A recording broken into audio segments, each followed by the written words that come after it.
పెట్టడం జరిగింది. దానికి 146.5 కోట్లు మాత్రమే అయింది. ఒక్క ఇల్లు కూడా కూలగొట్టలేదు. 146.5 కోట్లు.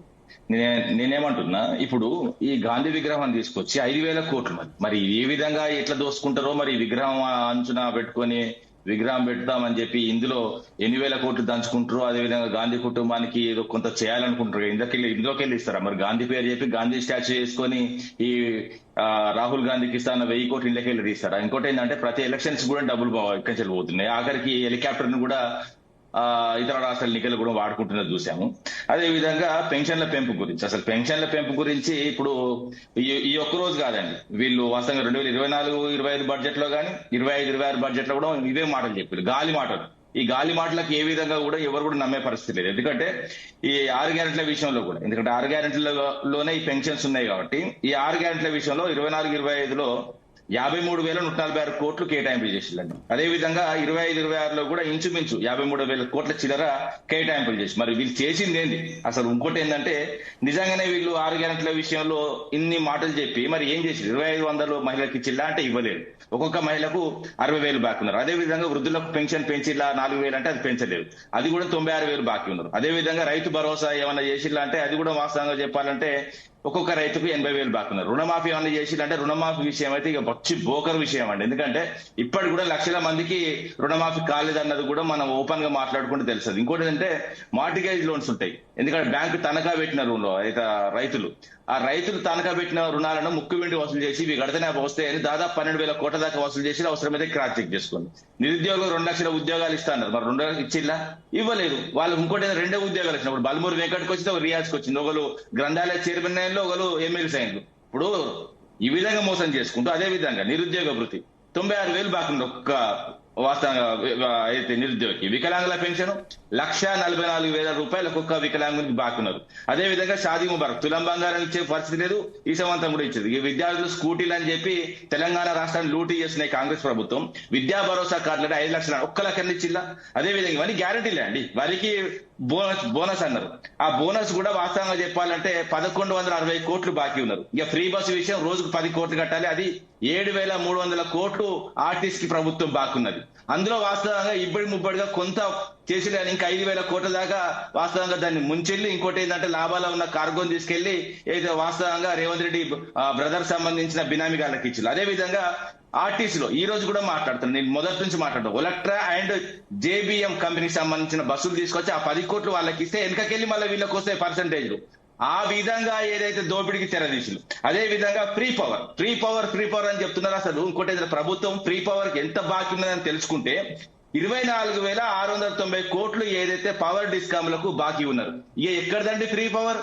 ఇన్ని ఘోరం. ఇందిరమ్మ ఇళ్ల విషయం చెప్పుకుంటే 5 లక్షలు ఇస్తున్నారు, ₹1,00,000 లబ్ధిదారు మీదనే అప్పు చేసి ఇచ్చారు. ఇంకోటి ఏంటంటే ఇచ్చే 4 లక్షల్లో 50,000 బ్రోకర్ గారికి పోతే వాస్తవంగా మిగిలేది 3.5లో వాస్తవంగా చెప్పాలంటే మేస్త్రి 4 లక్షలు అడుగుతున్నారు. ఇంకా 50,000 అప్పు చేయాలి. ఇంకా దాంతో పాటు మేస్త్రికి ఇవ్వనిచ్చే.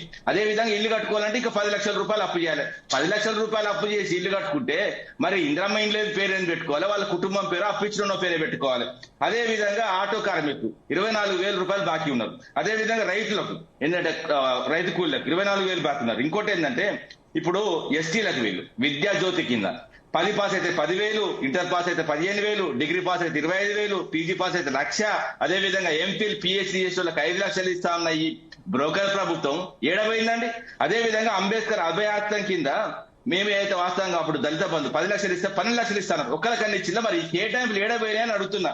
వీళ్ళు కేటాయింపులు చేసినాయన్నది వాస్తవంగా ఓన్లీ పేపర్ మీద మాత్రమే, వాస్తవంగా అక్కడ ఎక్కడ ఉండవు. మనకు కనబడ్డదంటే కనబడ్డది, కనబడలేదంటే కనబడలేదు. కానీ ఇప్పుడు స్టోరీ ఉంటుందండి, మీకు ఈ బడ్జెట్ కేటాయింపులు కనబడ్డాయి అన్నోళ్ళు మంచోళ్ళు అంటే అందరూ చేస్తారు, కనబడలేదు అన్నోళ్ళు చెడ్డోళ్ళు అంటే చేస్తారు. ఆ విధంగా మొత్తం బహునం చేస్తున్నారు అంతే తప్ప వీళ్ళు పేపర్ మీద ప్రభుత్వం తప్ప ప్రజల కోసం ఉన్న ప్రభుత్వం కాదు. ఇంకోటి ఏంటంటే ఈ 6 గ్యారెంటీల పేరు చెప్పి అధికారంలోకి వచ్చిన తర్వాత పాలు వేసుకొని పంచుకుంటే ప్రభుత్వం ఏదైతే 16 మంది మంత్రివర్గంలో ఉన్నారో, అదే విధంగా ముఖ్యమంత్రి బ్రదర్స్ ఉన్నారో మొత్తం ఒక మేకను కోసి పాలు వేసుకొని పంచుకున్నట్టు. ఎందుకంటే క్లియర్ గా బయటపడుతున్నారు కదా మేడారం కానీ అదేవిధంగా ఎక్కడ జరిగినా ఏ కాంట్రాక్ట్ జరిగినా వాళ్ళు మంత్రులు కొట్టుకుంటున్నారు.